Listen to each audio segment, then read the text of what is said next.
do not waste your money on Mercedes-Benz parts from the dealer, because look at the quality that they're selling. I mean, this is straight from the dealer. You can see here the Mercedes-Benz part numbers. I mean, this stuff, it looks like it came off Temu. Right now we're on Temu for $17.73.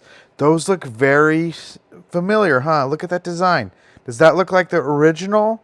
I mean, the part that came with the car, or the replacement parts that Mercedes is selling?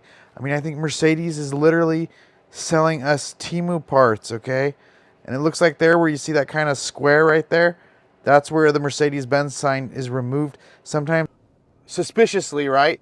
The original stuff, really high quality stuff. Unfortunately, I mean, 11 years, 300,000 miles, it fell apart. That's an acceptable wear rate for these things. But I mean, this stuff, I doubt this will even last.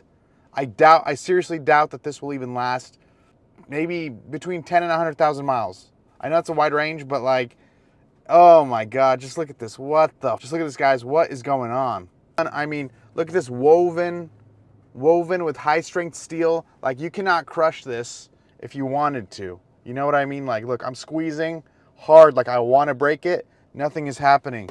On this new replacement part, I mean, look at this.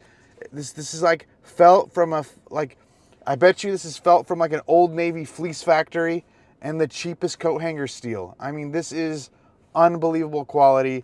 I cannot believe Mercedes-Benz is doing this. Who making this? But I mean, this is sad. Honestly, this makes me double think buying Mercedes-Benz parts. This first happened with Bosch and now Mercedes. This is just sad.